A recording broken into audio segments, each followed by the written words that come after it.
Parece que a internet, ok. Bom, pessoal, já está gravando aqui, certo? Então, só para a gente, quem quiser ligar a câmera para apresentar, pode ligar. Vou ligar a minha aqui só para dar uma boa noite para vocês, né? Para não ficar, tipo, sem aparecer, né? Então, boa noite a todos. Então, dando continuidade hoje, né? Temos o seminário 2, certo? Que temos como tema o arvorismo, que é o grupo de Dandara, Amanda do Vale, Lavínia e Emanuele. O segundo grupo é o grupo da Corrida de Aventura, Amanda Cerqueira, Josevaldo, Sidney, Adriano José e Vitor Marcel. Foram temas que nós escolhemos, né, que nós discutimos, que fizemos votações e chegamos num consenso de escolher esses temas. E acredito que vamos ter mais, vamos dizer assim, mais material de conhecimento a partir desse segundo seminário, porque já fizemos o seminário um e temos como comparar também, né? Porque já fizemos, falamos do trekking e falamos da mountain bike no encontro passado, e hoje temos o arvorismo e a corrida de aventura. Então já vai somar conhecimento e eu acho que é mais pano para manga, vamos dizer assim, para a nossa discussão do seminário, tá bom? Então vamos lá, o primeiro grupo, se tiver pronto aí, podemos começar.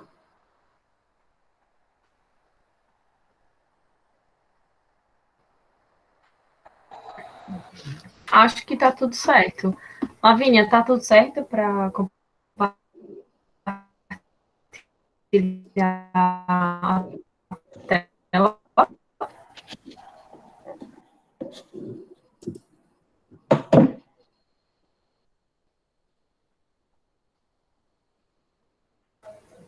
Muito bem. Pronto.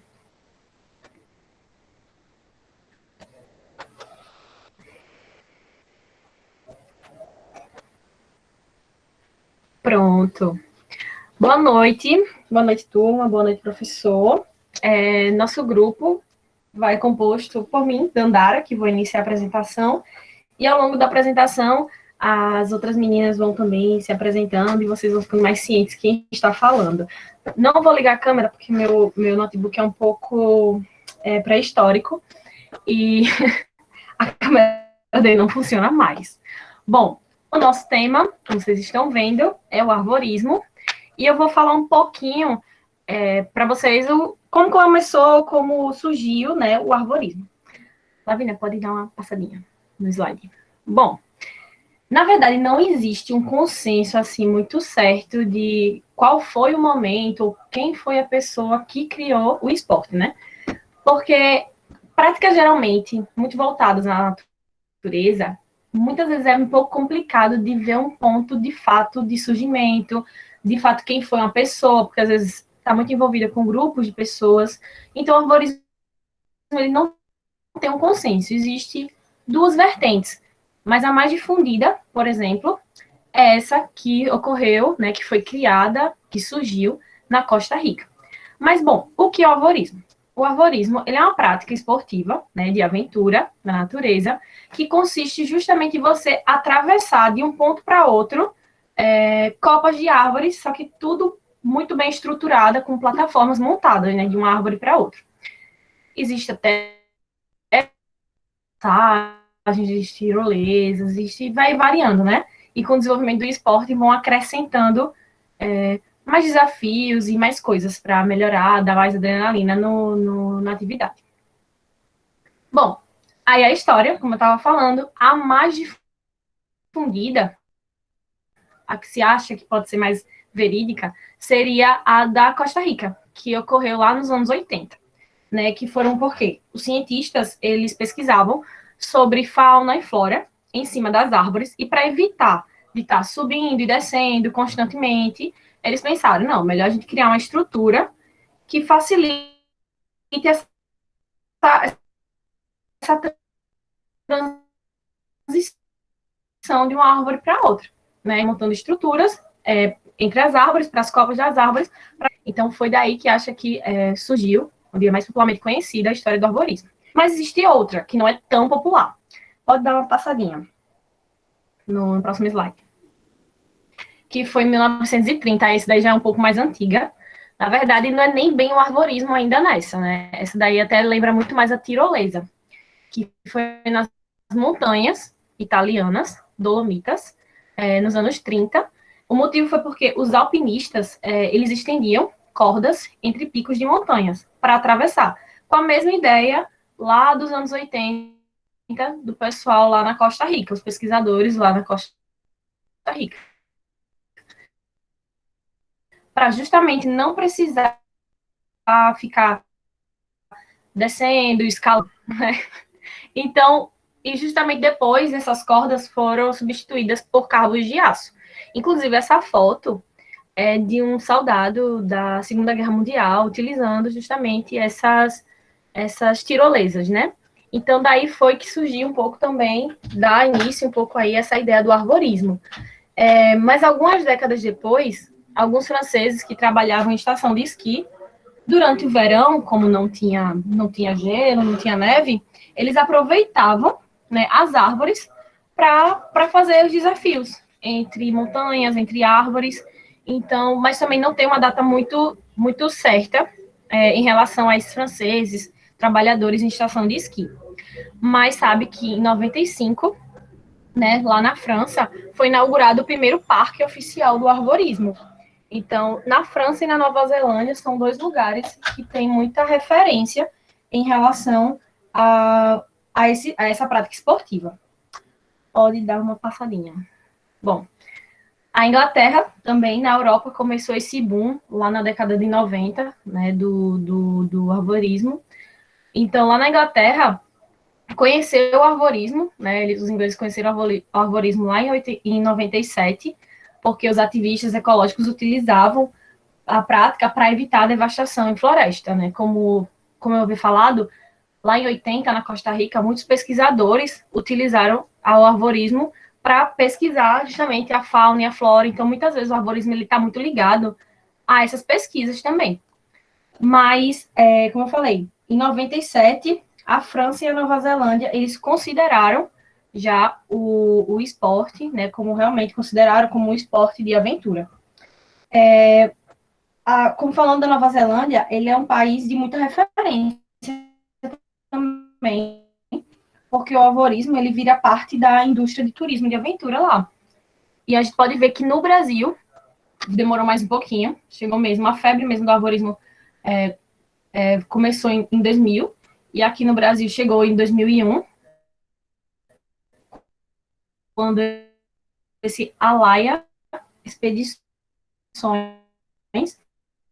esse Alaia Expedições é na natureza, lá em Brotas, né? Então, aqui, se você entrar no site e você tiver interesse em fazer uma viagem, quer ir para Brotas e quer fazer essas viagens, e quer fazer uma viagem mais com passeios mais aventura, eles fazem vários tipos, inclusive essa foto daí é de lá, de Brotas, e até hoje tem um passeio que eles fazem todo o percurso, o primeiro percurso de arborismo, que foi esse percurso que foi feito lá em 2001.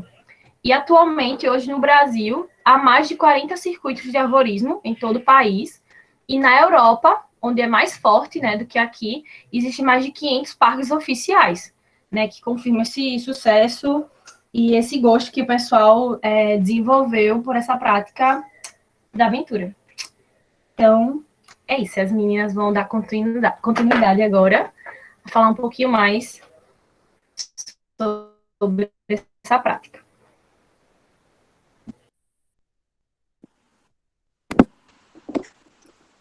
Boa noite, turma. Boa noite, professor.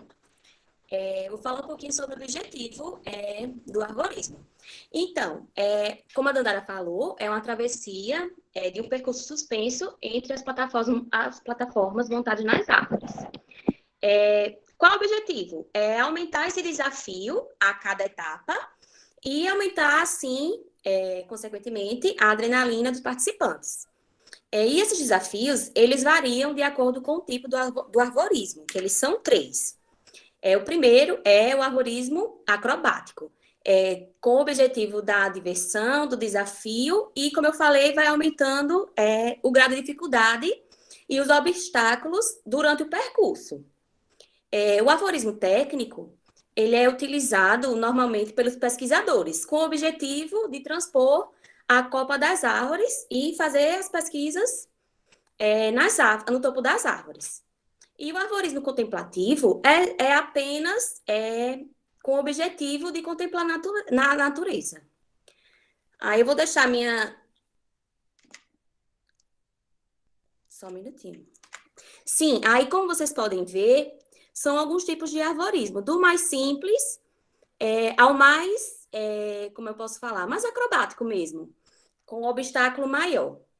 Agora eu vou passar para as outras meninas, que elas vão falar mais sobre a modalidade. Boa noite. Então, falar um pouquinho sobre os níveis, né, do arvorismo, que também são divididos, como a Manu falou, nos tipos, né, nos tipos de arvorismo, né, que é o técnico, o acrobático, o contemplativo. Então, o arvorismo técnico, ele é feito por pessoas mais experientes, já que ele, como o Manu falou, é feito por profissionais, pesquisadores, enfim, cada pessoa tem seus próprios equipamentos, é algo normalmente feito por profissionais. O arvorismo acrobático, ele é como se fosse uma extensão do técnico, né? Porém, ele também ele foi criado para o entretenimento, mas ele exige uma certa experiência, né? Pelo grau de dificuldade, assim como a Manu falou, como ela citou aí na fala dela, né? Já o arvorismo contemplativo, como ele é um tipo com um percurso de baixa dificuldade e que não requer, assim, equipamentos de segurança, ele é mais indicado para quem está iniciando. As capacidades exigidas, né, para essa prática, né? Essa prática, ela não tem nenhum preparo físico, né? Ela não precisa de nenhum preparo físico e também ela não há um limite de idade, dependendo, né, da característica do nível e do tipo, né, da prática, como a gente explicou, né? Porém, nos circuitos mais comuns, né, que serve tanto para adultos quanto para crianças, é preciso ter uma altura mínima de 1,40 m para conseguir se segurar nos apoios ao longo do percurso. E aí eu citei aqui duas capacidades, né, que apareceram bastante nas pesquisas que a gente fez, que são equilíbrio e força, né? Também aqui algumas capacidades desenvolvidas, né, nessa prática, né? Que é o equilíbrio, força, coordenação motora, resistência, autoconfiança, superação de desafios, interação e pertencimento global, além, né, dessa consciência de preservação ambiental. Eu vi uma pesquisa que algumas empresas utilizam, né, essa prática justamente por essa questão mental, né, de autoconfiança, de acreditar, né, enfim, dessa questão mais mental e, de alguma forma, isso tem um ponto positivo também no trabalho. E a gente vê que está tudo interligado, né? Vou passar aí a fala para Amanda. Boa noite. Falando um pouco sobre o ambiente para a prática, né? A prática ela consiste em áreas verdes e aí necessitando de árvores, né? Já que a base da prática do esporte é sustentada pelas árvores. As árvores elas variam entre 5 e 7 metros. Elas podem estar localizadas em locais públicos ou privados, né? Podem estar em parques municipais, em parques abertos, matas abertas, ou podem estar em hotéis, clubes. E aí ela utiliza a montagem de trilhas, passarelas, redes e tirolesas de forma que elas estejam suspensas, né, presas nas árvores. Pode passar, Lavínia.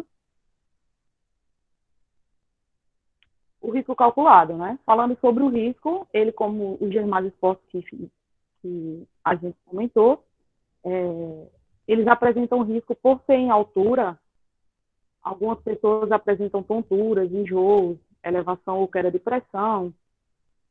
E aí, algumas quedas podem ocorrer durante o percurso, mas para esses riscos serem minimizados, eles contam com acessórios de segurança, como cordas, cabos de aço, redes e cadeirinhas, que evitam que esses riscos tornem algum acidente mais grave.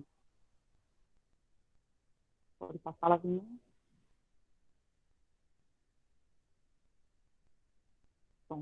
A gente pesquisou bastante sobre o conteúdo, e aí existe um portal São Francisco que ele torna o assunto bem abrangente, porque eles ofertam no parque deles, no estabelecimento deles, a prática desse esporte, né?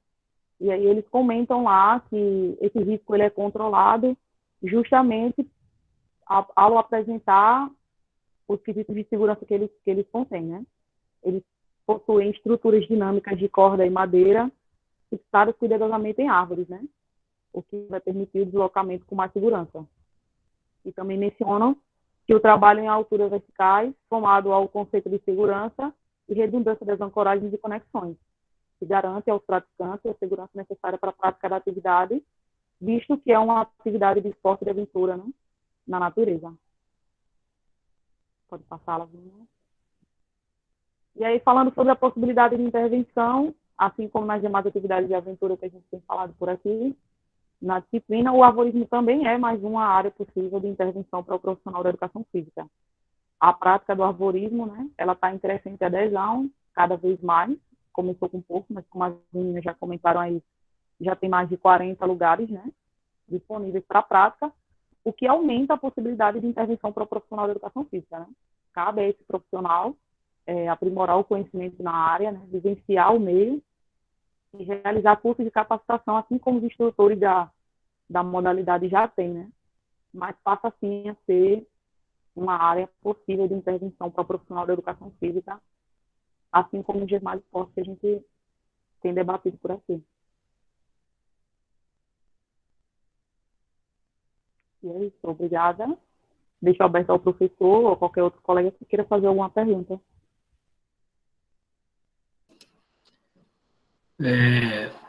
Legal, gostei. Agora, eu tenho algum comentário a fazer aqui, certo? Mas eu também gostaria de saber se os colegas têm alguma coisa para comentar, curiosidades, porque eu estou um pouco curioso e eu não sei se os colegas gostariam de fazer algum comentário. Eu vou... Professor, Oi, Monique. eu queria saber se as meninas encontraram aqui algum relato dessa prática aqui em Alagoas, em Maceió, Alagoas mesmo.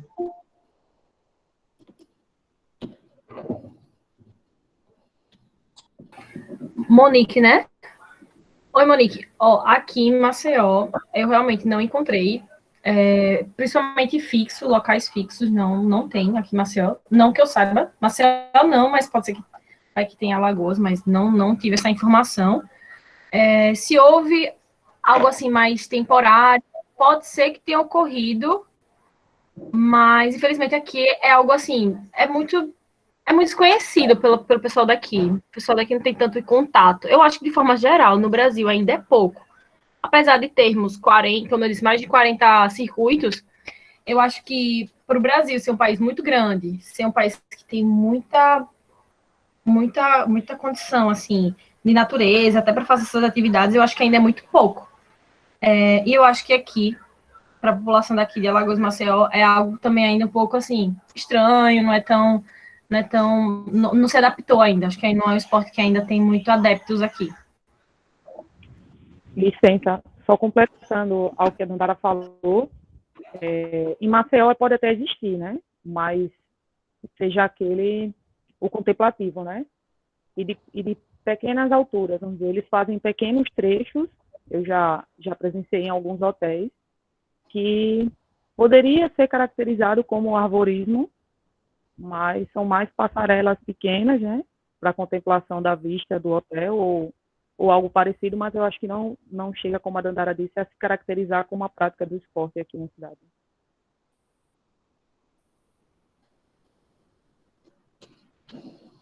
Mais alguém? Então, veja só, realmente é uma atividade que a gente não é muito comum, vamos dizer assim, né? Não é muito comum. Romerito está colocando alguma coisa aqui. Romerito, o que é isso?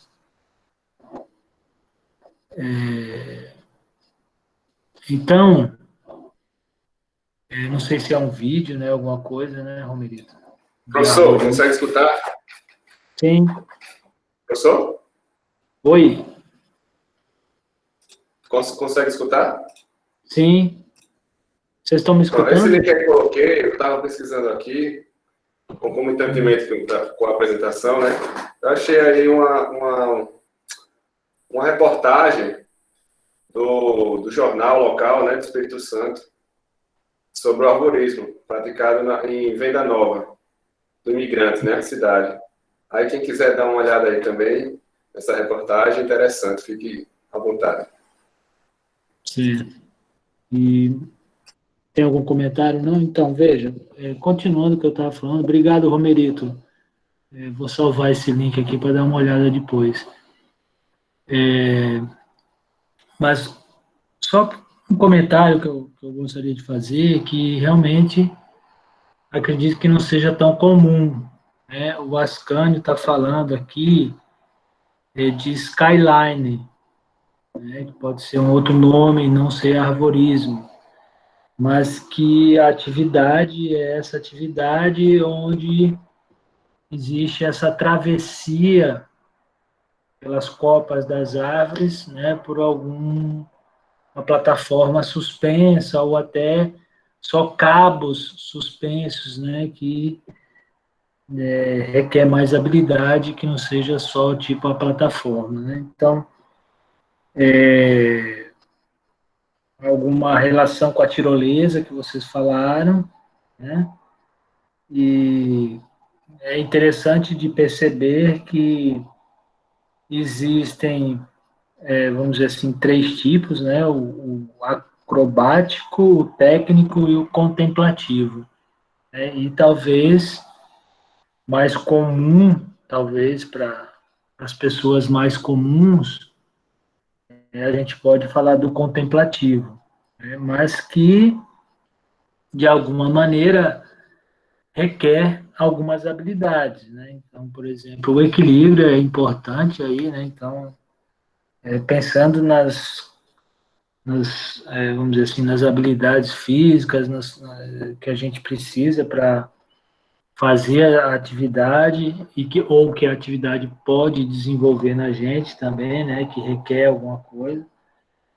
Que você pode começar com um nível mais simples, né, e depois ir para o acrobático aí, que o técnico é mais com pesquisas, como vocês falaram, né?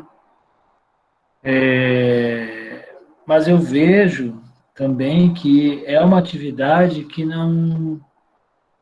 requer um nível de segurança, né? Você precisa de materiais, precisa de cabos, cordas, como é que eu posso dizer assim, precisa de um aparato grande de armar tudo isso, né, e manutenção para isso tudo, que é uma atividade que requer um nível de segurança importante, vamos dizer assim, né? Não é como botar o tênis e fazer uma trilha, porque é algo que requer mais equipamentos, vamos dizer assim. E Eu fiquei curioso aqui, eu não sei, aí eu vou fazer uma pergunta ao grupo, porque dentro dessas atividades todas, até em artigos que a gente leu, nesses 3 artigos, fala um pouco sobre a questão da preservação do meio ambiente. Você está fazendo atividade, mas ao mesmo tempo eu tenho que me preocupar com a questão do meio ambiente, de preservar esse ambiente que eu estou me lançando nele, né? Seja a mata, seja o mar, seja aonde for, eu preciso ter uma consciência ecológica, uma consciência de preservação do meio ambiente, né? E me veio aqui a curiosidade, né? Não sei se vocês teriam algo para comentar, sobre, veja, eu tenho que estar amarrando tantos cabos, tantas cordas, enfim, e que, de alguma maneira, isso pode quebrar árvores, não sei. Eu fiquei pensando nessa questão da preservação. Será que isso não degrada um pouco as árvores, não quebra árvores? Como é que é isso aí? Se vocês viram alguma coisa, porque alguém comentou alguma coisa sobre algum tipo de madeira que é fixada, alguma coisa assim, eu não sei. O que vocês acham sobre isso? Sobre a questão do meio ambiente, da preservação e desse tipo de atividade? Quem poderia falar? Professor, sem dúvida, existem consequências para a prática do esporte, visto que para fixar ou para, como você disse, eu mencionei anteriormente, que fixam madeiras, né? Ou fixam os cabos de aço. E a partir do momento que eles precisam fixar na árvore, vai haver a perfuração, né? E aí vai, sim, ocorrer a consequência de machucar a árvore e aí causar um dano ali naquela vegetação. Porém, como um todo, nas leituras que a gente fez, eu acredito que as equipes que cuidam disso, elas têm um cuidado de que, mesmo elas sabendo que naquele momento elas estão interferindo na vegetação, o objetivo principal é cuidar da vegetação que está em volta também, né? Até porque também é um equipamento de estudo para a fauna e para a flora, né? Então, dentre todos, eu acho que esse esporte, ele visa muito também o cuidado com a vegetação, até porque tem a modalidade contemplativa, né? Para contemplar toda a vegetação em volta, mas eu não acredito que seja feita uma coisa de forma irresponsável, sem pensar na consequência que ele está causando à vegetação naquele momento, né? Eu acredito que existe o cuidado, e pelo menos nas leituras que a gente fez, nos artigos nos portais que a gente conseguiu acesso, eles em nenhum momento mencionaram que existia desmatamento ou qualquer coisa do tipo, né? Entendi. Então, me veio essa curiosidade, né? Lavínia, você que está apresentando, dá para você ir voltando, tem umas fotos ali que eu achei que eu quero fazer um comentário. Aí, é esse aí. Essas 4 fotos aí, você vê que tem uma variação, né? Uma variação dos tipos de equipamentos. Por exemplo, aqui na primeira foto, acima do lado esquerdo, existe uma plataforma com uns pedacinhos de madeira, onde a pessoa tem mais base, tem mais apoio, bem como a foto do lado direito, acima também, tem as plataformas e um trecho que você tem apoio, tem tipo umas madeirinhas também que você apoia. Mas nessas outras de baixo, você vê que só são cabos, né? Tem até aquele slackline, né? Parece até um slackline, mas eu acredito que as de baixo, elas requer mais atividade, que tem menos base, menos apoio, ela requer mais habilidade, né, que eu quero dizer. E também a questão da segurança é importante, você vê que parece que aqui nessa foto do lado esquerdo, abaixo, ele tem um cabo onde ele vamos dizer assim, está na cintura dele, né, tem um cabo ali, preso em outro cabo, porque no desequilíbrio ele está preso ali, né, para não tomar uma queda de uma altura muito grande. Então eu não sei aí, acho que se o grupo puder falar aí, só para eu entender também, e os outros, essa questão do acrobático, eu acho que é esse de baixo, né? E é mais pelos cabos, né? Não sei. É isso? Dandara. Isso, professor. Esses que são mais difíceis, por assim dizer, eles são se encaixa naquele acrobático, porque ele é formado por vários obstáculos em um mesmo circuito. Por exemplo, eles podem escalar cordas, podem ter, como esse de baixo, tipo nesses, como se fossem um slackline suspenso. São vários desafios diferentes, como se fosse um circuito. Entendi. Professor, Romerito, eu estava vendo aqui também, só complementando aí o trabalho das meninas, que uma coisa interessante, no Parque do Ibirapuera, em São Paulo, o slackline ele só pode ser praticado em árvores pré-definidas. Já existem árvores pré-definidas de um diâmetro bem grande, onde só pode ser feita a prática, a amarração das cordas nessas árvores. Entendeu?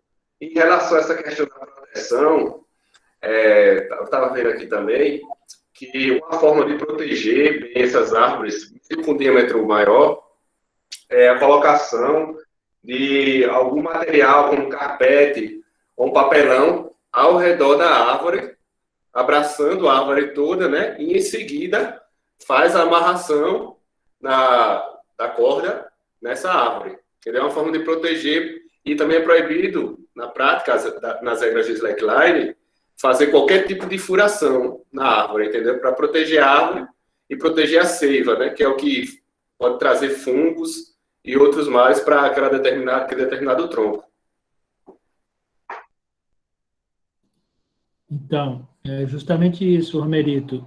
Eu estava pensando nessa questão da preservação, né? Porque como são muitos cabos, muita amarração, né, deve haver uma preocupação para não destruir as árvores, a natureza, que, né, vamos dizer assim, a pessoa vai montar esse aparato todo, né, esses cabos todos. Então, mas de qualquer forma, a gente percebe que, de alguma maneira, tem um pouco de agressão à natureza, né, um pouco assim.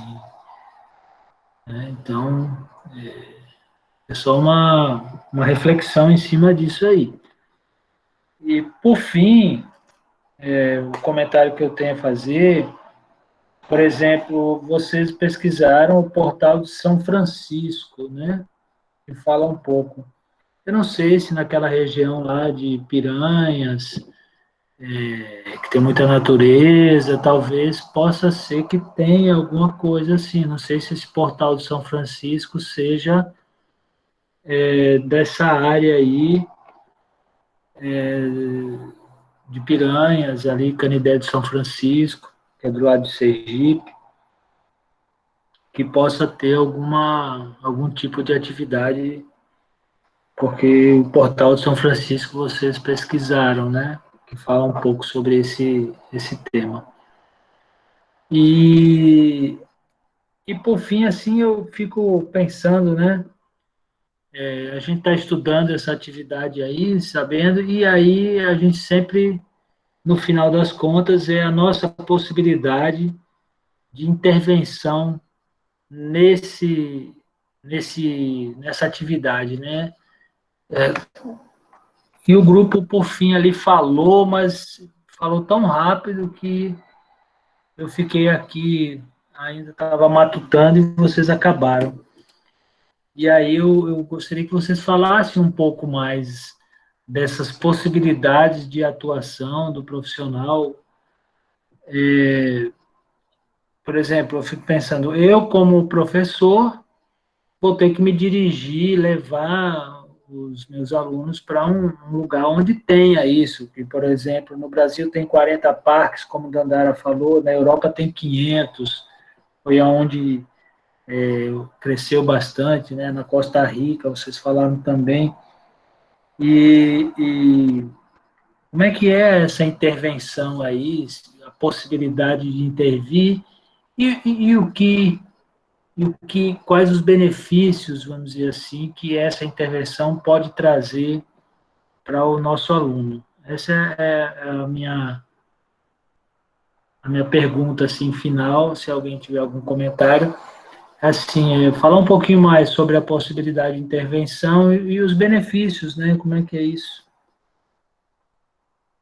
Uma pergunta para o grupo.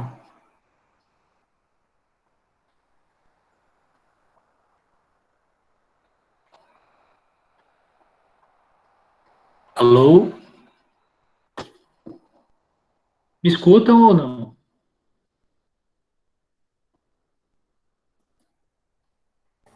Bom, assim, não vou. Eu acho que é uma intervenção muito complicada, porque, como o senhor mesmo falou, por mais que eu acredite, prefiro acreditar também, né, que o arvorismo tem toda essa ideia de se conectar, o ser humano se conectar com a natureza, se sentir mais pertencente,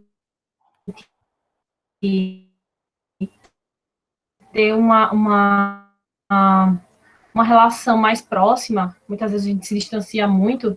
Eu vi que em alguns locais eles utilizam até, fazem, por exemplo, para não pegar algumas árvores, eu acho que tem que ter esse cuidado com que tipo de árvore, não vi uma listagem assim, de árvores que suportam, né? Mas eu vi que usam muito até postes de eucalipto para montagem desses circuitos. Mas, assim, a questão da intervenção do profissional, primeiro, um profissional, eu acredito que ele tem que ser contratado de algum local, porque, por exemplo, como a gente falou aqui de Maceió, aqui, em Maceió não existe um local, um ponto fixo. Já aconteceu de vir para o Maceió Shopping, aí botaram umas tirolesas, uns locais para escalar, para fazer umas travessias, mas, assim, um local fixo não tem. Então, eu acredito que o primeiro de tudo seria, vamos supor, hotéis. Hotéis, geralmente, aqui em Alagoas, ainda alguns apresentem ou já tiveram durante algum momento. Eu acho que ele tem que ser contratado desse local porque exige muitos equipamentos, ele precisa desses equipamentos de segurança, então não vai ser uma coisa barata, até para montar, para ter essa estrutura. Porque fica muito complicado até o profissional ficar tirando e colocando isso. E se ele deixar em qualquer lugar, ele pode ser roubado, furtado, né? Se ele for usar um local público, vamos imaginar que tem agora aqui no Farol o Parque do Horto, tem o próprio Parque Municipal. Mas, assim, acho que deixar isso, vou deixar lá e vou trabalhar algumas horas do meu dia, vou para lá, eu acho que não ia dar certo. Então, eu acredito que tem que ser um local já, uma empresa, e aí esse profissional trabalhar nessa empresa. Mas eu acho que a ideia desse esporte, porque esse esporte não existe assim um profissional, está muito voltado para o lazer.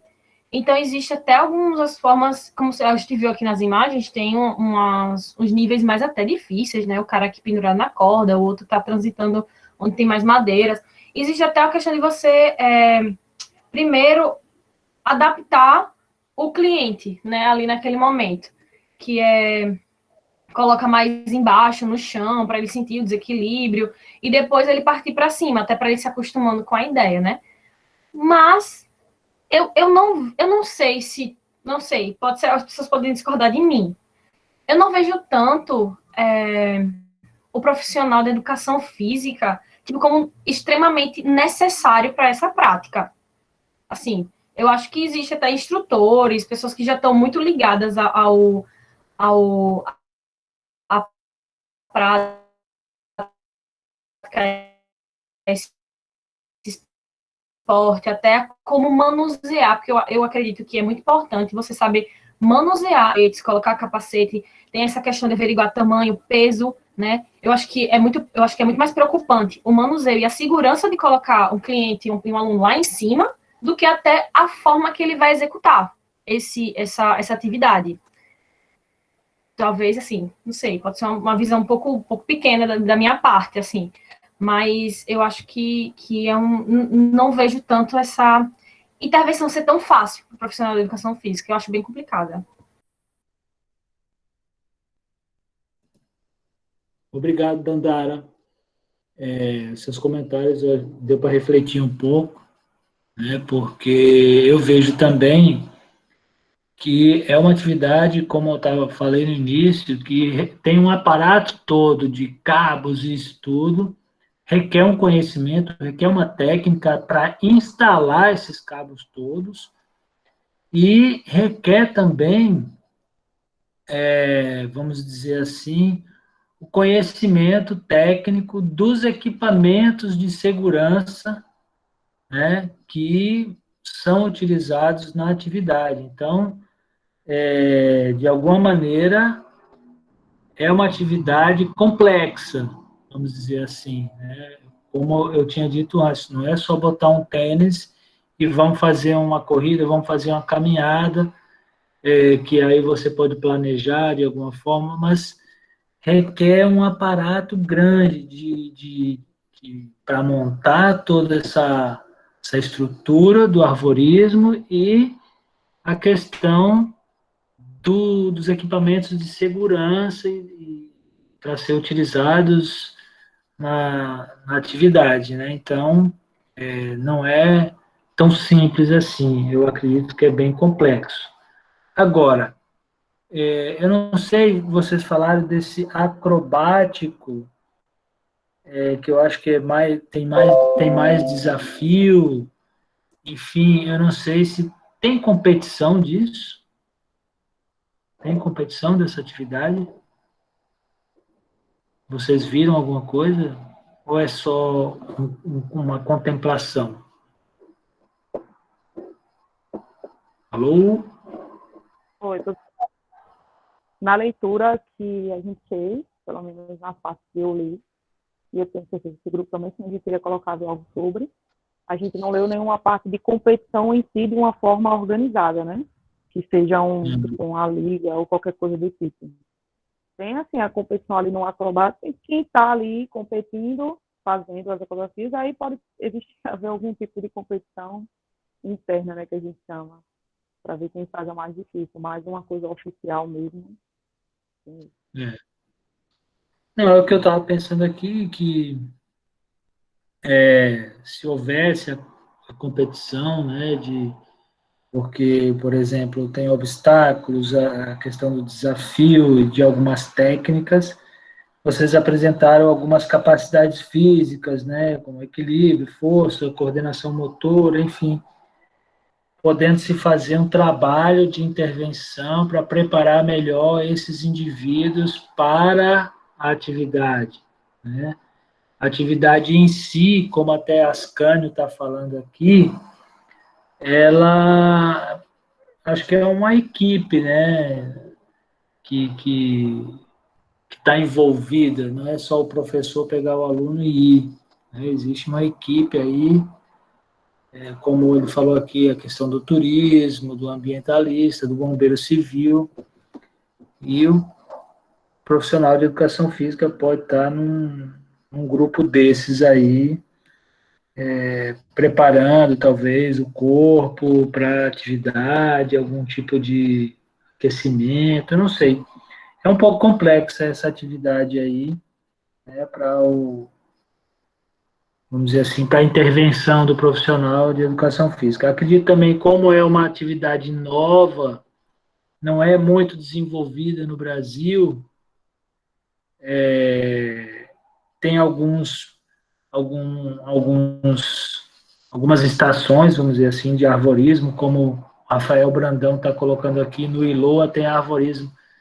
É algo mais de diversão para as crianças, alguma coisa mais simples, assim. Oi. É como o senhor mesmo disse, né?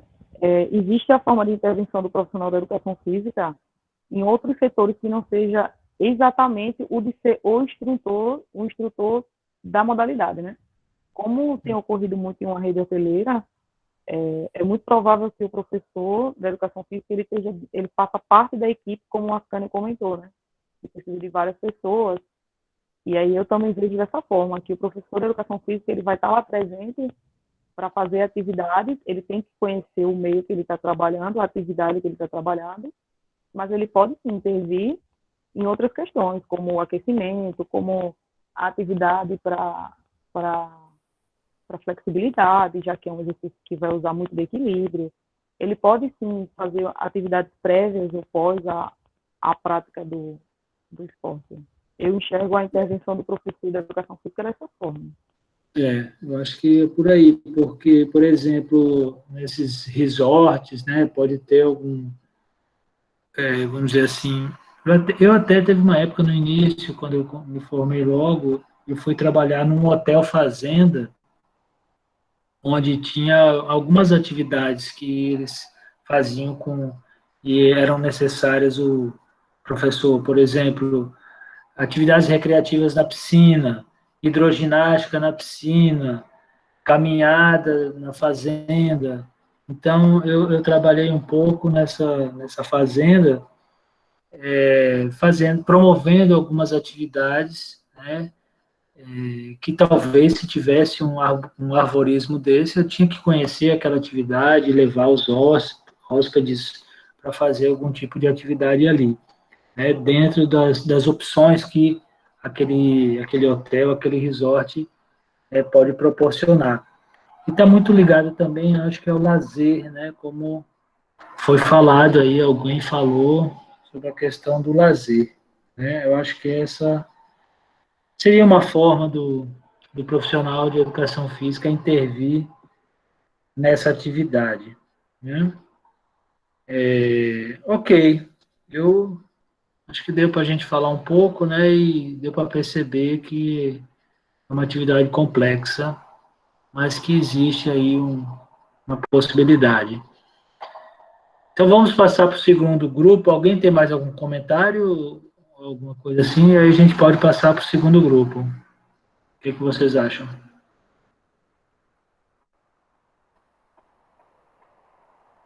Podemos? Ou 29 pessoas na sala. Então, tá todo mundo me escutando? Dá um ok aí do lado, fala. Podemos? Sim, Podemos, ok. podemos. Lucas, Ascânio, Monique. Ok, tô ouvindo.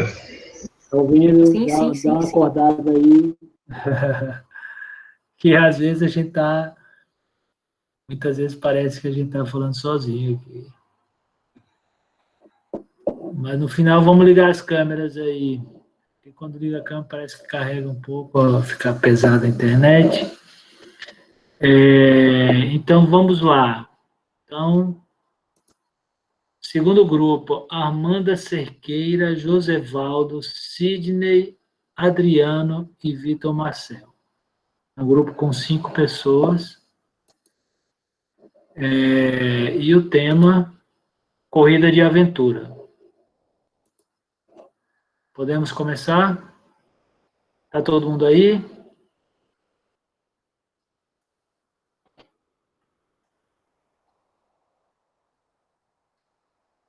Lá. Eu acho que vocês estão mais ambientados no Google Meet, né? Vocês já dominam bem, não é isso? Já estão aí botando a apresentação. É melhor do que a outra plataforma, professor, pra gente. Né? Muito bem. Romerito ligou a câmera, apareceu. Acordado com seu fone aí Super. Esse fone aí é bom, aí eu tenho que comprar um desse para mim. Estamos aqui, professor. Legal. Então, Amanda Cerqueira, Josevaldo, Sidney, Adriano e Vitor Marcelo. A hora que vocês quiserem, pode começar.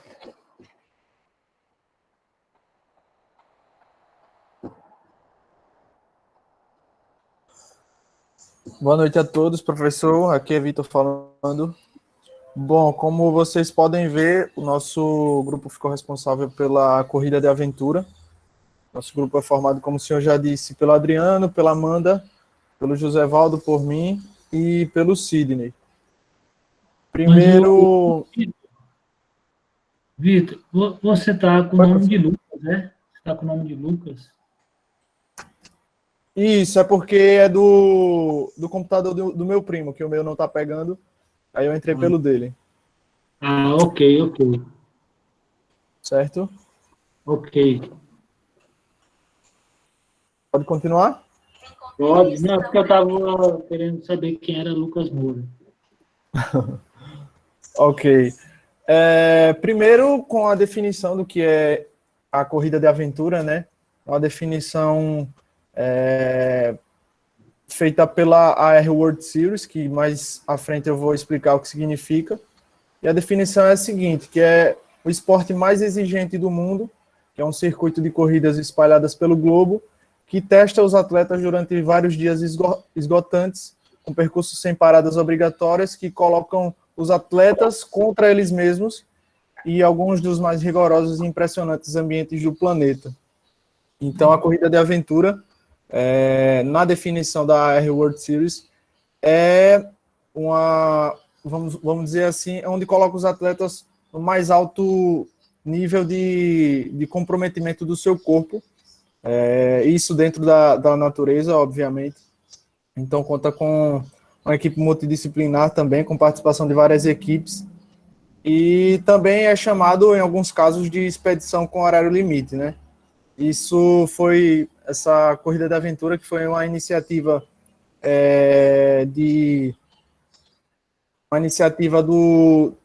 do Galois, né? Que até que foi quem criou esse AR World Series, que é o Circuito Mundial de Corrida de Aventura. Da corrida de aventura, eu vou explicar um pouquinho de cada um, aí são os tópicos do que significa cada nomezinho desse do glossário na corrida de aventura em si. O AT significa o local onde acontece a troca de uma modalidade para outra, né? O apoio, são 2 ou 3 pessoas que são encarregadas de cuidar da organização do equipamento, da alimentação, das roupas e tudo o que é necessário para a equipe em si. As categorias são divididas em 2, né? Na corrida de aventura brasileira, que é a expedição, onde são as equipes que têm o trajeto completo de prova, e a de aventura, onde as equipes passam por cortes no percurso e fazem um percurso menor. A carta ou mapa, né, geralmente é entregue um dia antes da largada para todas as equipes. O capitão, como o próprio nome já diz, é o líder do time, mas não significa que há uma hierarquia, ou seja, todos na equipe se ajudam para que se consiga chegar ao final da prova e fazer se consiga terminar o percurso em si, né? A Dark Zone, que é a interrupção da prova durante a noite, mas aqui no Brasil as provas acontecem em outro sistema, né? Onde não há essa interrupção. Os fiscais são os profissionais da organização da prova, né, que ficam responsáveis por conferir os equipamentos e checar os passaportes dos participantes. O GPS, como o próprio nome já diz, todos nós conhecemos, o famoso GPS, que é o equipamento eletrônico, né, que mostra a localização onde a equipe está e mostra a altura, a temperatura, mas nas corridas brasileiras esse equipamento não é permitido. Só em corridas mais longas e em algumas corridas muito específicas. O passaporte é o cartão que é assinado e carimbado pelo fiscal no posto de controle, posto de controle é esse PC, eu vou falar posteriormente. E esse passaporte fica sempre com o capitão da equipe, né? O perna, que é denominado assim, são partes específicas da corrida, né? O plotar, que é o marcar os pontos de controle no mapa em si. O PC, como eu já disse anteriormente, significa posto de controle, que é onde os fiscais conferem a presença dos equipamentos obrigatórios, onde a equipe tem que estar com todos os equipamentos que foram todos eles mostrados anteriormente, né, desde o ponto de partida. O PC virtual é o posto de controle, onde não se tem presença fixa dos fiscais, como tinha no outro. O reboque, que é o mecanismo que é usado pelos atletas para conseguir impor um ritmo já na parte da corrida que os atletas usam a bike, né? Esse Ride Book, que é o documento que é entregue pela organização antes das corridas, que ele leva as indicações do terreno, os espaços geográficos, tudo isso. O Road Book, que é um documento parecido com o Ride Book, mas esse já é para o pessoal do apoio, né, da imprensa e toda a equipe que está fora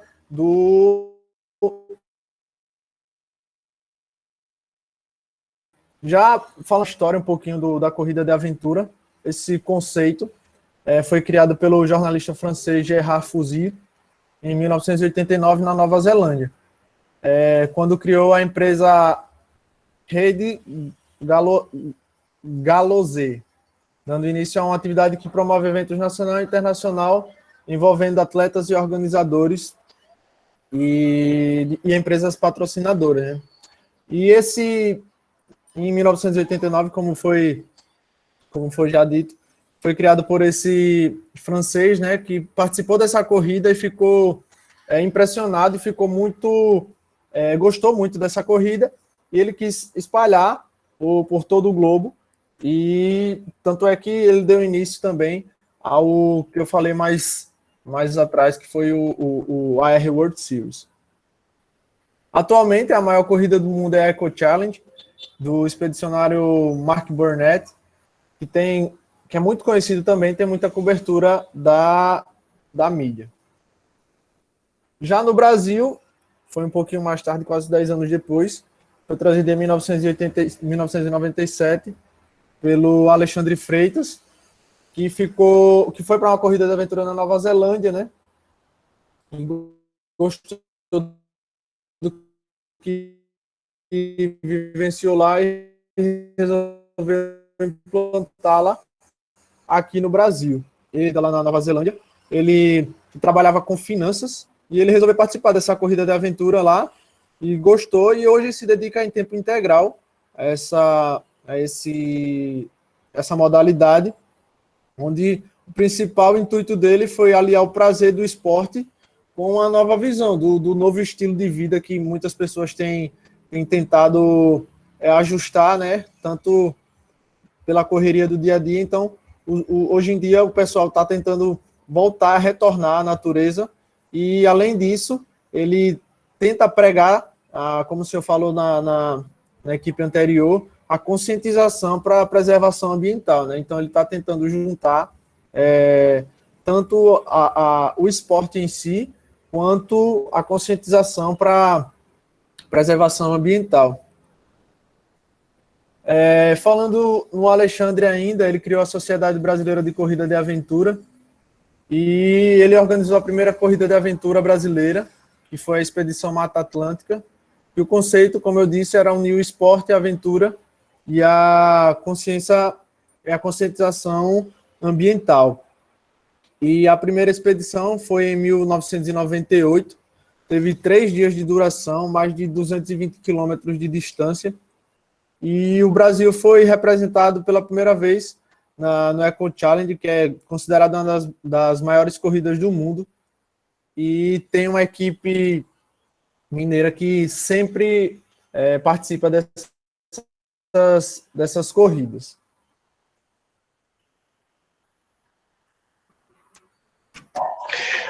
Pessoal, agora a gente vai partir um pouquinho para o objetivo.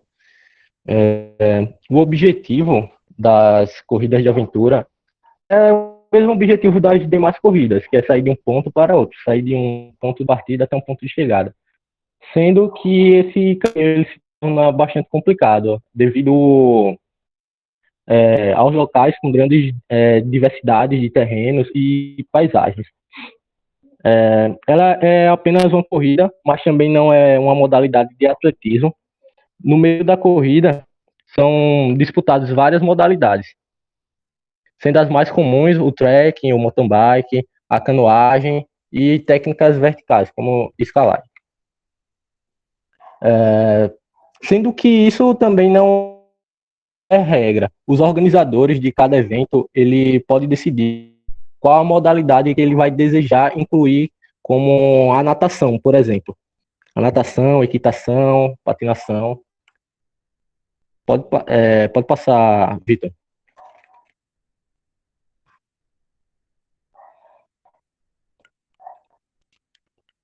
Os níveis, as competições de aventura, elas podem ser classificadas pelo tempo e a distância total percorrida pelas equipes.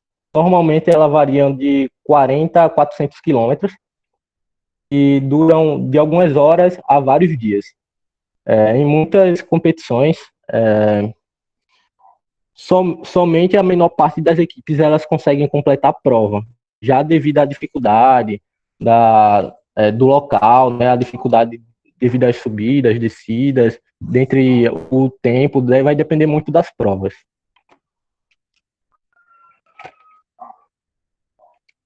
As corridas de aventura, elas são divididas normalmente em corridas curtas, corridas de 24 horas, as corridas que são mais de 4 horas e as expedições.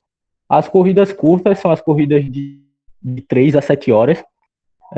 Como exemplo das corridas curtas, temos a Adventure Camp Racing, que é uma corrida didática para estreantes, na qual praticamente todos os competidores eles completam o percurso. As corridas de aventura de 24 horas são provas que elas começam num dia até o outro dia. O exemplo de uma corrida dessa de 24 horas é como eu chamo Mini-EMA, que é essa daqui que é a do Brasil que o Vitor estava falando.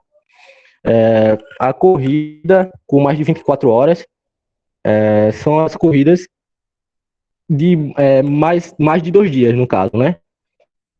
Nesse caso, as equipes já têm que ter um planejamento melhor para poder ver, marcar quanto tempo e qual dia e qual tempo que eles vão tirar para descansar.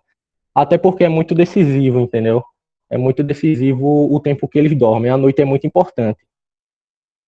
Porque quanto mais resistência, daí está a importância da resistência da equipe, do preparamento físico. Porque quanto mais resistente eles forem, mais eles vão conseguir ter um desempenho melhor, até porque não vão precisar descansar tanto. As corridas, que são as expedições, elas têm mais de 5 dias, são as mais longas, como já citado pelo Vitor aí. É necessário montar uma estratégia determinando também quanto é que vai descansar e tudo mais. E a Raid Galoshes Eco Challenge é um dos exemplos da corrida chamada expedições.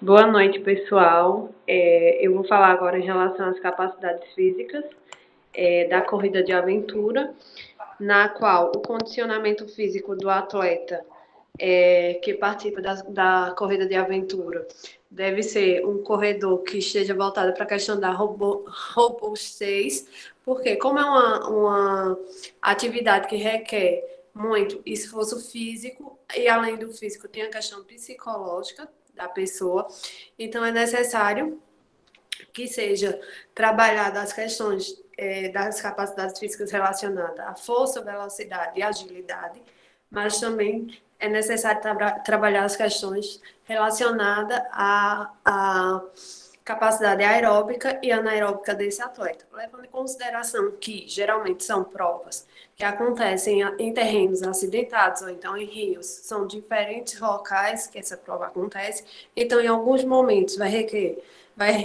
esse atleta vai precisar de mais força, ou então agilidade e velocidade, mas também tem a questão do aeróbico, principalmente porque como é uma prova de longa duração, que pode durar até mais de 24 horas, mas além disso tem a questão da necessidade anaeróbica, porque vai ter em alguns momentos que ele vai precisar dar tiros, ou então vai precisar mais dessa demanda energética mais curta. Em relação aos ambientes que acontecem, então, como é uma corrida de aventura, existem diferentes ambientes que podem ocorrer esse tipo de atividade, que geralmente são locais remotos e selvagens, né? Que tem com diferentes paisagens e relevos. Então, cada equipe deve ter uma estratégia para determinar a melhor rota e equipamento da corrida e o ritmo para vencer.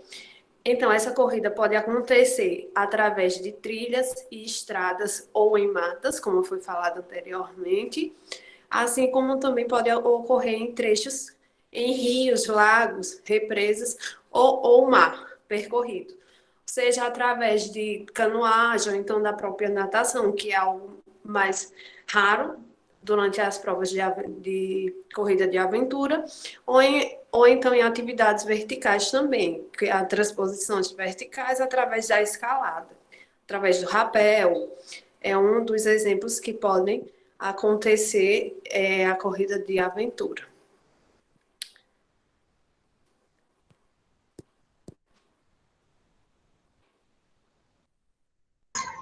Boa noite, professor. Boa noite, pessoal. Vou falar sobre os riscos calculados.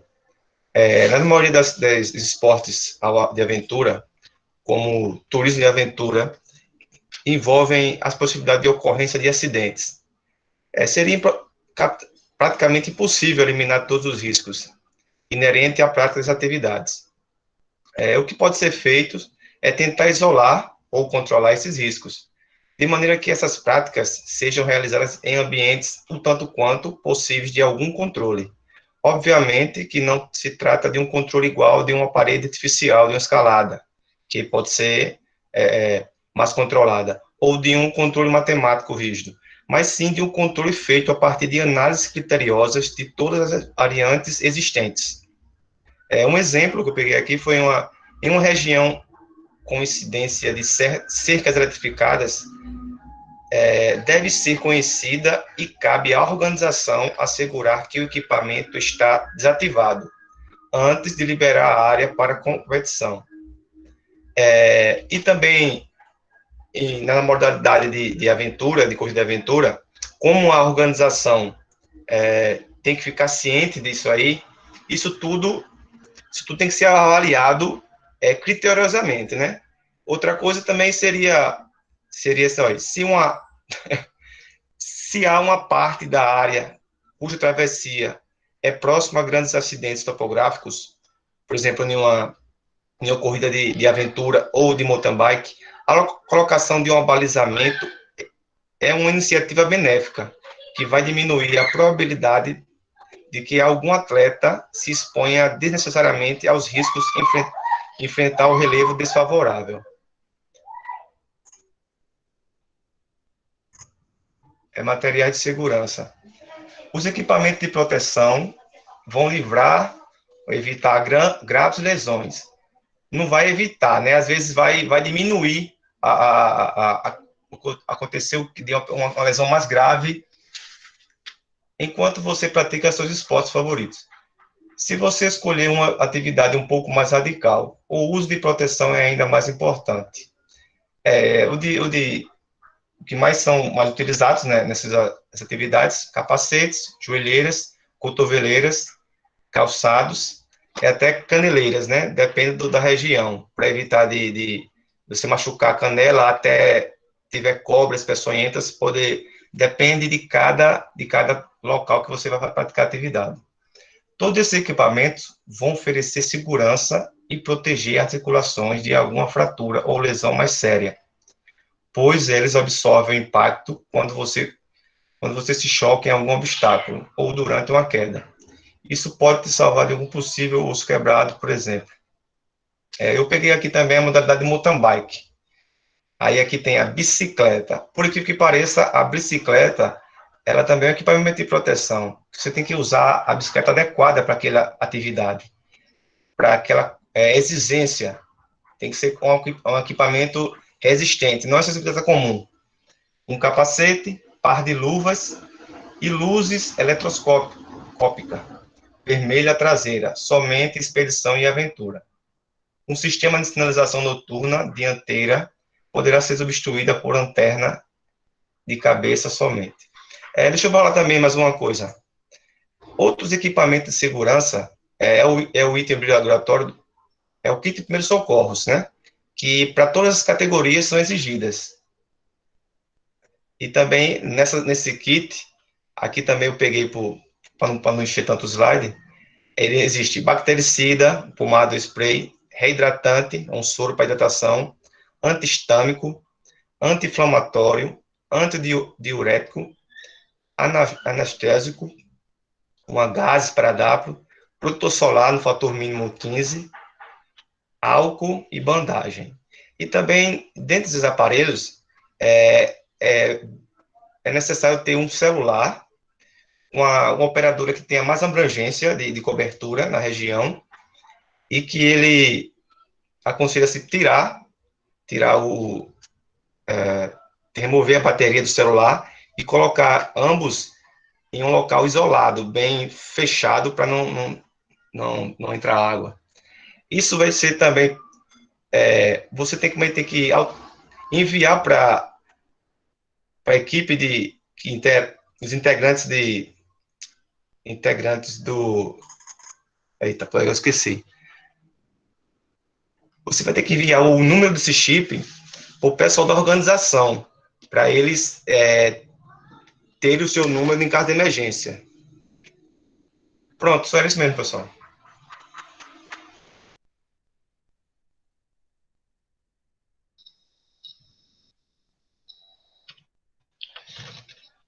A possibilidade de intervenção. As possibilidades de intervenções direcionadas à corrida de aventura, elas estão relacionadas ao próprio espírito esportivo, com embasamento nas regras e regulamentos, podendo esses seres divergentes em determinadas regiões, dependendo de fatores como o clima e o ambiente onde serão realizadas. Uma das principais possibilidades de intervenção está relacionada a uma avaliação, ou seja, as pessoas que vão praticar uma atividade como essa, elas devem passar por um atendimento médico para saber como é que está a sua situação, como é que está a sua saúde. Definir qual é o seu objetivo. Você deverá encontrar parceiros que tenham uma mesma intenção. Não adianta querer correr para ficar em primeiro lugar, enquanto seus parceiros eles vão apenas querer completar a prova. Encontrar o tamanho ideal da prova. O tamanho ideal da prova ele será de acordo com o nível de treinamento da equipe e os objetivos esperados pelo grupo. Reunir a equipe, efetuar a inscrição na modalidade desejada e definir os papéis de cada um dentro do grupo. Em uma corrida de aventura, são diversas as habilidades a serem postas em práticas. Tem uns que têm o dom para navegar em distâncias, outro para outro para carregar a alimentação, tem os líderes nato, entre outras coisas, como companheirismo e a cumplicidade. É muito importante em uma corrida de aventura. Identificar o regulamento da prova. Deve ser conferido os equipamentos obrigatórios e recomendados, o que vai precisar no kit de primeiros socorros, não permitir as informações a serem cumpridas, não perder as informações a serem cumpridas. Tudo isso vai ajudar a diminuir as possibilidades de imprevisto no dia da prova. Aproveitar os treinos. Os treinos eles devem ser aproveitados para testar os equipamentos. Testar aquele gel que você utiliza na mão para ver se é bom, para no dia da prova não ter uma contraindicação. Ver o entrosamento da equipe e as habilidades de cada um componente. Procurar fazer uma estimativa do tempo da prova. Procurar cumprir o tempo da prova é importante, para que se possa organizar a hora de descanso, caso necessário, a alimentação da equipe, sendo ideal que se coma algo em cada hora ou que se coma enquanto se executa a prova, para que não se perca tempo. Durante a realização da prova, não cometer infrações que possam vir a desclassificar sua equipe. Como o Lucas já falou, aqui no Brasil não é permitido o uso de GPS, tipo relógios com GPS, aparelhos celulares também não é permitido, a equipe pode ser desclassificada caso algum componente porte esse tipo de material, não fazer uso de mapas alternativos ou afins, não fazer uso de qualquer meio de transporte, seja ele de caráter animal ou motor, não autorizado pela equipe da organização. Não pode a equipe passar pelos P6 com números inferiores de componente e, principalmente, não degradar a natureza. Ou seja, a equipe tem que fazer por onde não poluir a água e nem jogar o lixo dos seus alimentos no caminho ou no ambiente em que estiver realizando a atividade. Aí, como acontece a intervenção? A intervenção, ela deve acontecer em 3 momentos. Antes da competição para a preparação física e tática da equipe, é necessário que se tenha uma preparação de um físico bem treinado e uma boa técnica das modalidades envolvidas. O atleta precisa ser, além de fisicamente bem treinado, psicologicamente forte e equilibrado para suportar e saber lidar com as diversidades trazidas pela natureza, como mudança do clima ou então a variação do terreno. São os exemplos dessas mudanças que podem ser trazidas pela natureza, né? Sendo ideal fazer um treinamento com a equipe em ambientes similares à competição. Aí, durante a competição, através da orientação.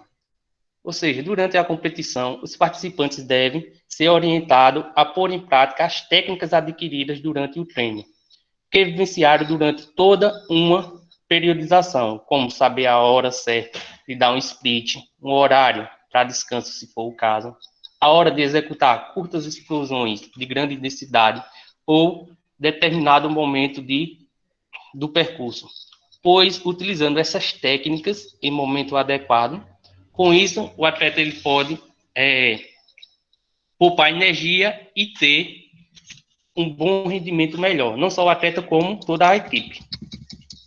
Após a competição, visando o restabelecimento físico da equipe. Depois de uma competição como a corrida de aventura, nada melhor do que dedicar um momento ao relaxamento para recuperar suas energias. Então, pode ser aplicado uma técnica de relaxamento de maneira lenta e contínua, onde irá ter a função de relaxamento da musculatura, melhorar a flexibilidade e a circulação sanguínea e a postura dos participantes. Uma massagem também é ideal para que possa ser realizada nas regiões em que permanecem mais tensas, principalmente os pés, porque os pés dos atletas de corrida de aventura são uma das partes do corpo que mais sofre com a prática da prova. Além também pode ser praticado também o yoga, porque vai ajudar a proporcionar o equilíbrio mental e físico, pois inclui técnicas de relaxamento e respiração, que irá contribuir de forma significativa para o sistema nervoso central e para os órgãos vitais dos participantes. E é isso. Se alguém tiver alguma pergunta, estamos à disposição. Muito obrigado.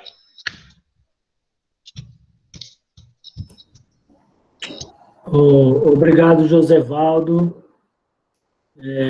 Amanda, Sidney, Adriano, Vitor e o aluno novo, Lucas Moura. Então, alguém tem algum comentário a fazer?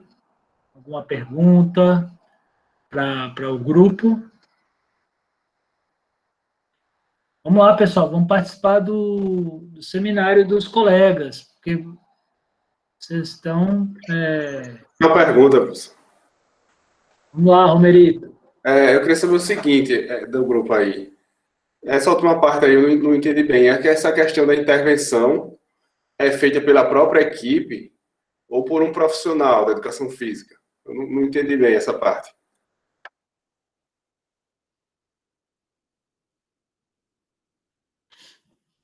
Quem pode falar do grupo? Pelo profissional da educação física, entendeu? Preparando a equipe para participar de uma corrida de aventura. Eu vejo assim, Romerito e Josevaldo. Se tem uma relação aí de equipe, né? São 4, né? Professor, Oi. é que também, segundo as pesquisas, entendeu? A maioria das pessoas que participam dessa prova, a maioria deles são especialistas já em determinadas modalidades, entendeu?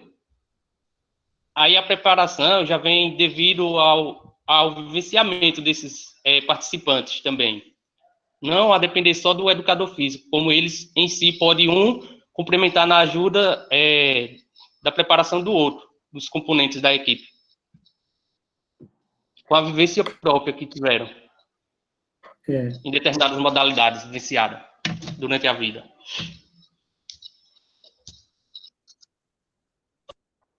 Isso aí Entendi, beleza, esse tipo de corrida de aventura, ela não é para qualquer pessoa, vamos dizer assim, né? Exige eu acho que aí um prato cheio para o profissional de educação física, viu? Imagine só uma situação que, vamos dizer, que chega um grupo de alunos, a gente quer participar de corrida de aventura e quer se preparar para a corrida de aventura. Vamos contratar você como nosso professor. E aí? Né? Tem um grande trabalho aí para ser feito, né? Tem um grande estudo aí para ser feito. Porque envolve diversas modalidades, vamos dizer assim, né? Por exemplo, o triatlon que vai ser apresentado aí, tem o ciclismo, tem a natação, tem a corrida. Já a corrida de aventura, tem o ciclismo, tem a corrida, tem outras atividades, como canoagem, como escalada, dependendo da prova. Então, você vê que ela é muito diversificada e bem assim, vamos dizer assim, na natureza mesmo, né? Então, eu acho que não está falando muito. Oi. Professor. José Neto, fique à vontade. Permissão para falar rapidinho? Isso. É o seguinte, é só dar um adendozinho a essa questão que o Romerito perguntou sobre a intervenção. As equipes, né? As equipes mais amadoras, geralmente o pessoal, eles fazem essa preparação mais de forma individualizada, né? Tipo, cada um ele tem a sua planilha e que geralmente essas planilhas são passadas por um profissional, né? Por uma assessoria, que sempre tem um profissional formado e capacitado à frente. Já algumas equipes que têm uma organização maior, que visa uma performance, que visa um desempenho, uma boa classificação, eles fazem esses tipos de treino já coletivo, né? Já a equipe, para que todo mundo possa ser treinado pelo mais fraco, vamos dizer assim, né? Para que todo mundo consiga estar um nível mínimo para poder fazer aquela prova. Mas sempre é importante, e eu tenho observado hoje, no começo não, mas hoje em dia, que as pessoas já têm se atentado a isso, a buscar um profissional, buscar uma pessoa capacitada para trazer uma planilha, né, uma orientação na bike, na corrida, na natação, isso tanto para o triatlo como para a corrida aventura, que também tem todos esses fatores, além de caiaque, rapel e várias outras coisas mais, né? Só uma observaçãozinha que eu queria passar. Tá ótimo, José Neto. Obrigado. Mais alguém tem algum comentário aí? Alguma curiosidade que chamou a atenção? Oi. David, Oi, David. voltar para o grupo. Se eles pensaram no profissional da educação física como organizador do evento, desses eventos, na possibilidade de ação. Fique à vontade o grupo. Entenderam a pergunta do David? Pode repetir? Pode repetir, não entendi não. Se vocês pensaram como profissional da educação física como organizador do evento, ao invés de só fazer o treino para a equipe que vai competir, algo do tipo. Assim, em primeiro momento, eu acredito que não só o profissional da educação física, tanto na organização do evento como da preparação das equipes. Primeiro porque da preparação das equipes eu creio que, como foi dito também no começo, é preciso uma equipe multidisciplinar, tendo em vista o grau de exigência da prova, né? Porque tem provas que chegam a mais de 24 horas, então não é só uma exigência física e técnica, também é psicológica. Então, é uma exigência muito grande e leva o corpo e a mente a um estado que, se você não tiver uma preparação ideal, pode ocorrer algo mais grave, né? E da organização também, é preciso saber o local, entender o local, e acho que não fica tão reservado ao profissional da educação física em si. Claro que em algumas coisas específicas de percurso, de algumas exigências físicas, o profissional pode intervir sim nessa organização, mas não somente ele.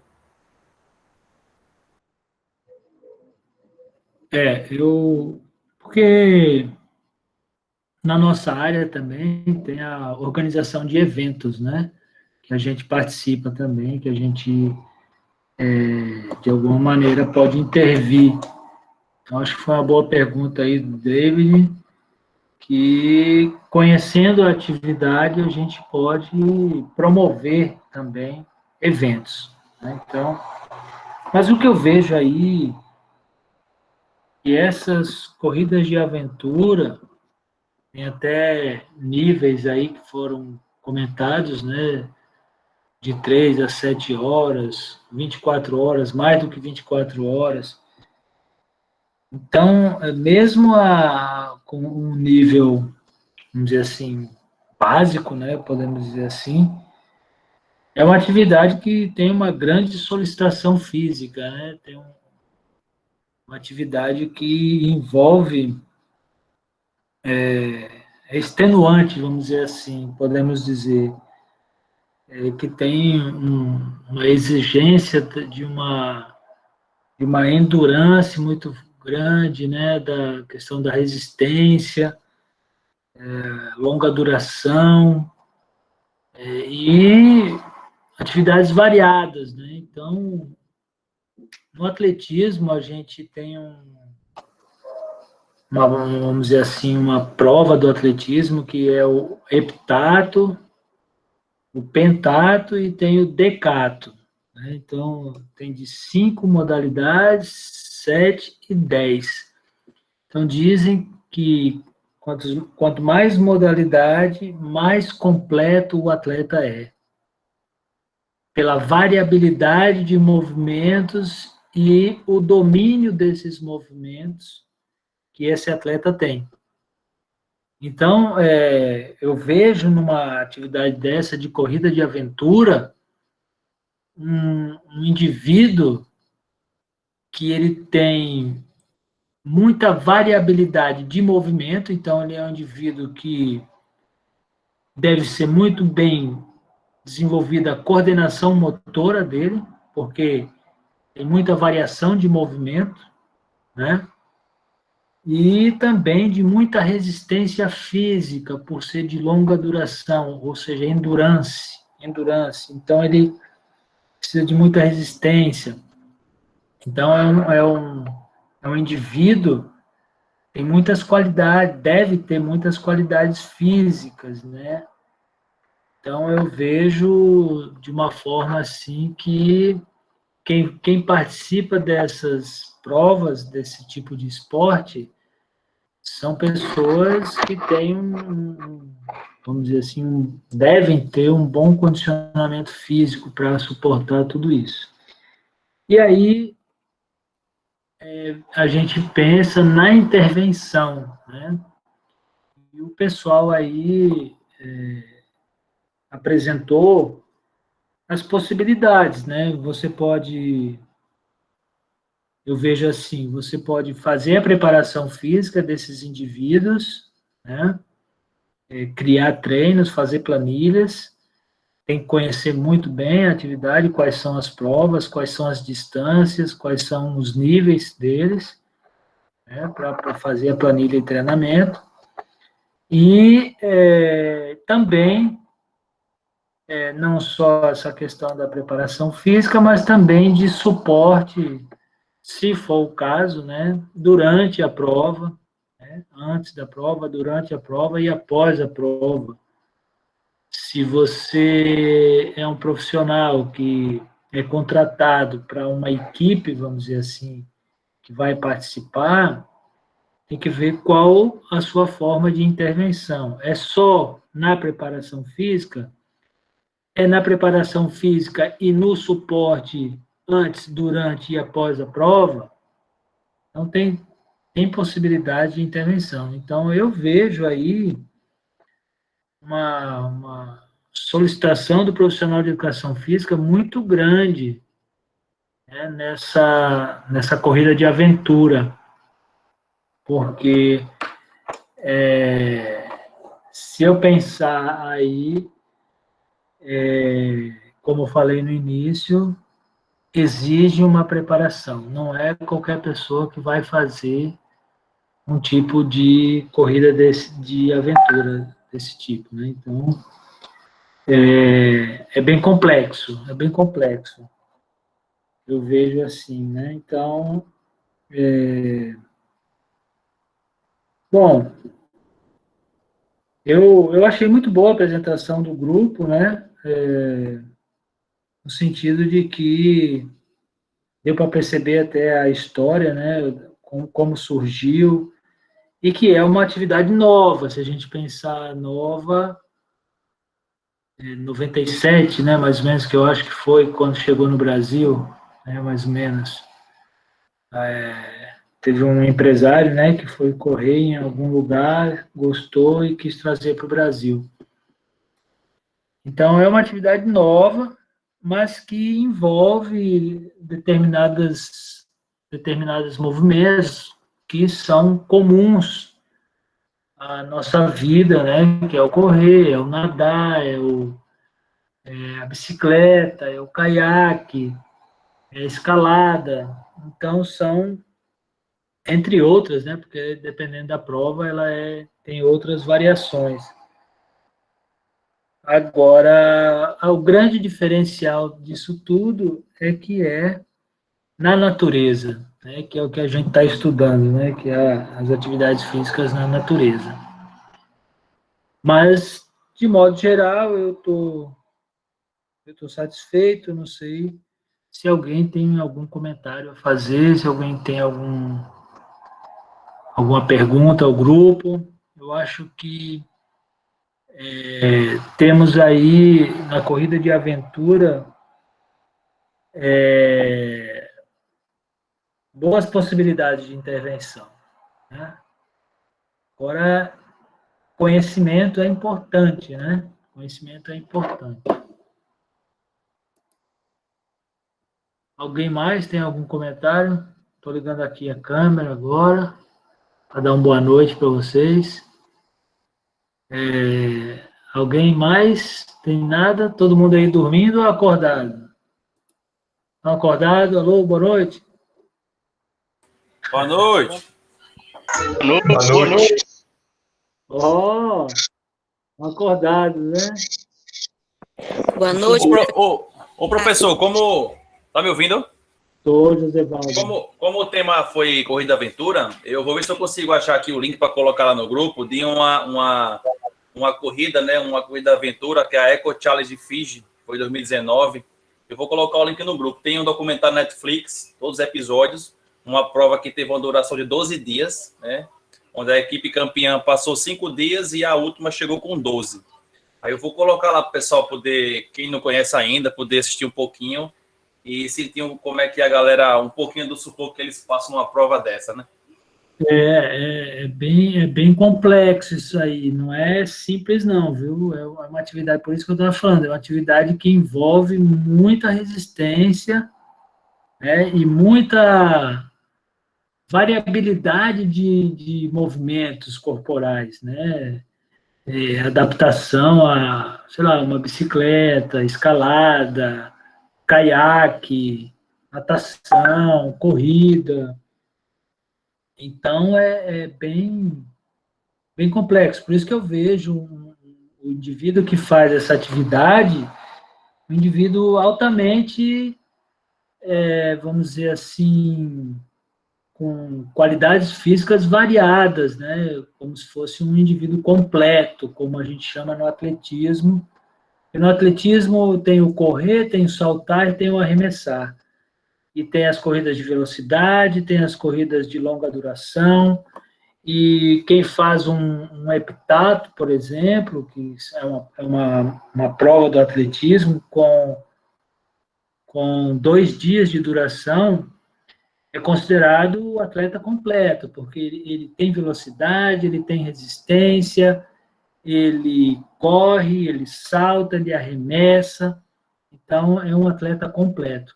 Eu vejo na corrida de aventura também um atleta completo, pela variabilidade de atividades e de modalidades que envolve na corrida de aventura, e ainda mais pelo tempo que é. Então, você falou aí que a equipe campeã chegou com 5 dias, e a última chegou com 12.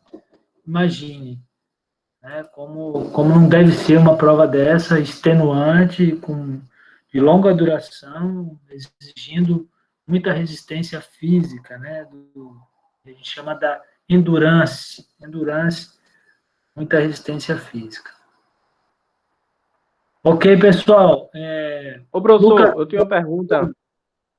Oi, Robson, né? Isso. Eu queria saber do grupo o que é que eles pesquisaram da corrida de aventura com relação a Alagoas. Como é que está essa questão da corrida de aventura aqui em Alagoas? Boa pergunta. Tava esquecido disso.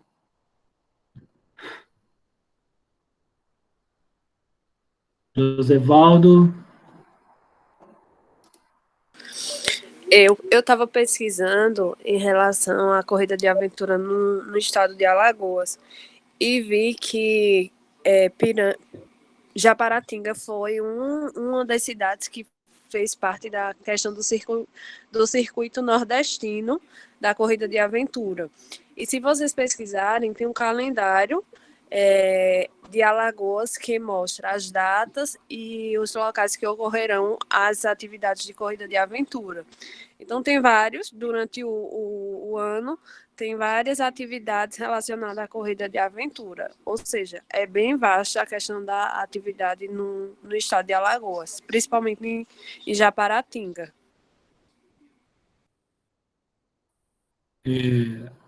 Robson, quer falar?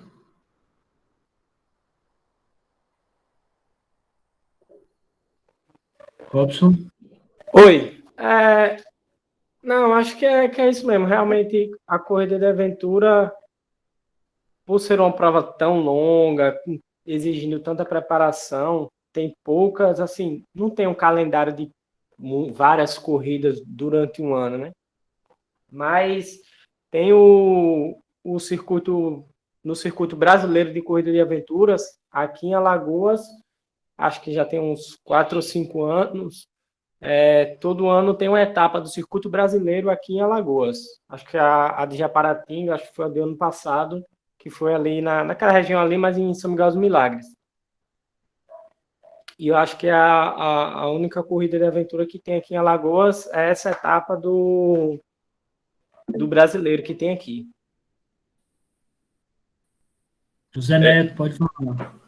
Pessoal, vai ter no dia 5 agora de dezembro uma corrida aventura em Rio Largo, que o pessoal já anunciou há um bom tempo, e essa prova vai ter categoria de 50 a 100 quilômetros, onde vai ter trekking, bike, remo e natação. Aí já está anunciado com hora de largada às 5 horas do dia 5 de dezembro. Muito bom, José Neto, tá vendo? Quem tiver disposto já pode se inscrever. Porque 50, 100 quilômetros, você falou? Isso, vai ter categoria de 50 e de 100 quilômetros. Legal. Samuel, quer falar alguma coisa? Ô, Neto, se você puder aí, manda o link aí, para a gente poder ter uma notícia melhor sobre isso, saber mais sobre isso. Se puder aí, manda o link aí no chat. Vou botar lá no grupo lá. Beleza, pessoal, valeu. São 5 para as 9, né? Já estamos passando um pouco do horário da nossa aula. Mais algum comentário, alguma coisa?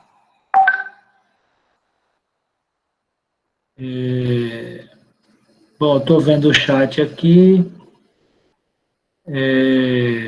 Enfim, pessoal, só lembrando, né, para vocês, então já acabamos o seminário, gostei, parabéns aos 2 grupos, tá certo? Vou dar um recado agora para vocês, para lembrar, né, já que tem 30 pessoas aqui na sala neste momento, e no início eu falei um pouco e não tinha tanta gente, e só para lembrar, a nota da AB1 já está no sistema, certo?